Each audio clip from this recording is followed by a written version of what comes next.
ये जो बस्तर की स्टोरी है, आपने ये पोस्ट किया था कि 50 किलोमीटर दूर ये सारे विषय, ये सारे जो एक्सीडेंट्स थे, इंसिडेंट्स थे, आपके घर के पास ही हुए थे। इसकी शुरुआत आखिर कैसे हुई and what all you have seen and किस तरह से आपने इसको पर्दे पे कन्वर्ट किया? फर्स्ट ऑफ ऑल आपको ये बता दूं, विपुल शाह जैसे प्रोड्यूसर अगर कोई फिल्म के साथ होंगे तो प्रेशर नहीं होता है।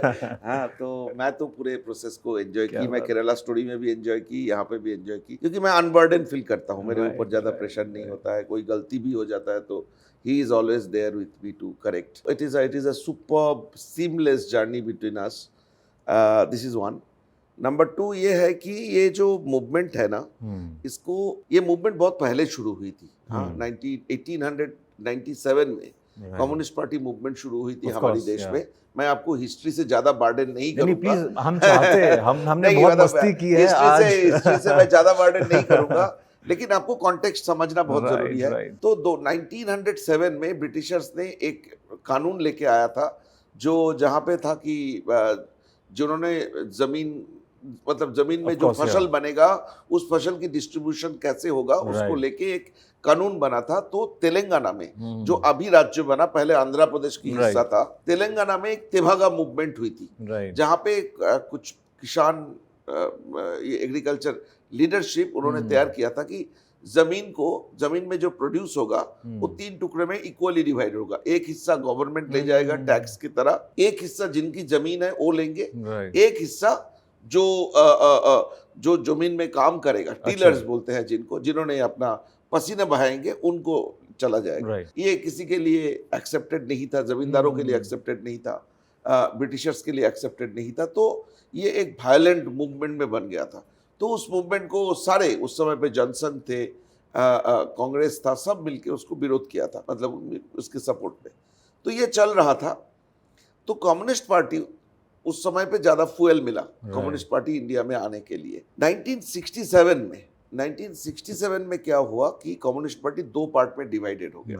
एक जो इंडियन डेमोक्रेटिक सिस्टम के साथ रहने के लिए फैसला किया, इलेक्शन में पार्टिसिपेट किया, और एक पार्ट वो चाइना की जो कम्युनिस्ट मूवमेंट 1962 में, जब 60 में जब चाइना में रिवॉल्यूशन हुआ था और करीबन 40 लाख लोगों को 2 साल में मार दिया गया था, तो वो जो वायलेंट एक बात था उसको अडॉप्ट किया।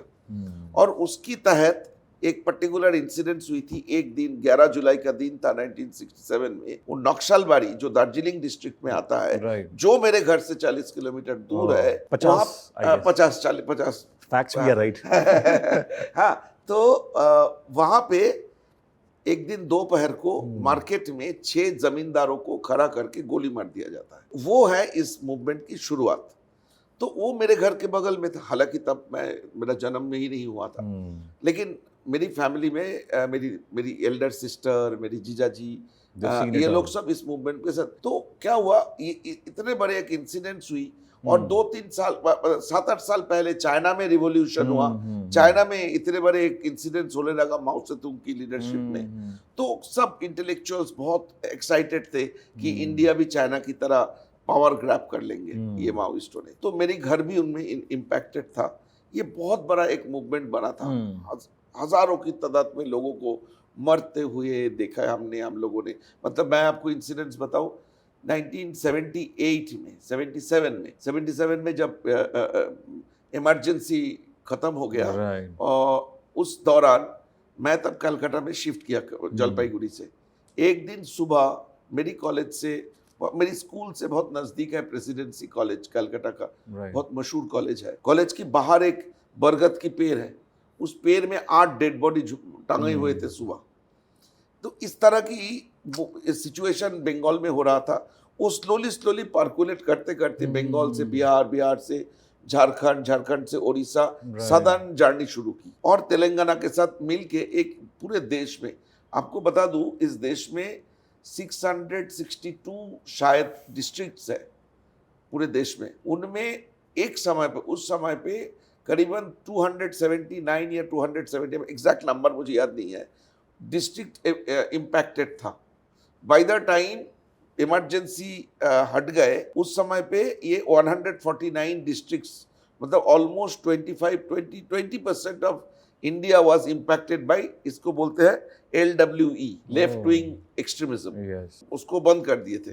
तो मतलब सारे इंडिया में ये एक इंटेलेक्चुअलों की मीटिंग में तब्दील हो गया।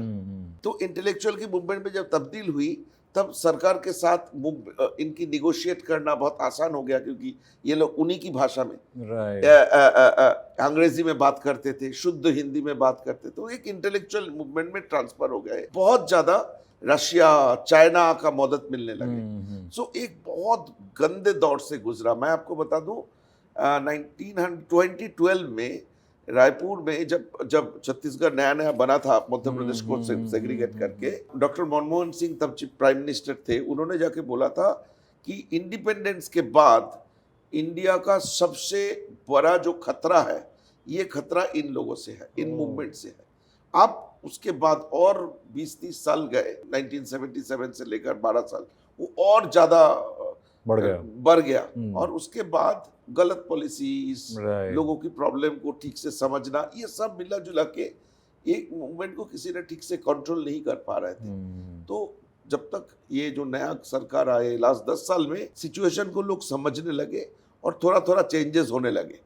तो हमने इतने बड़े इतिहास तो फिल्म में नहीं बोले, हमने 2005-7 से एक प्रतिरोध मूवमेंट हुई थी, एक against this violence.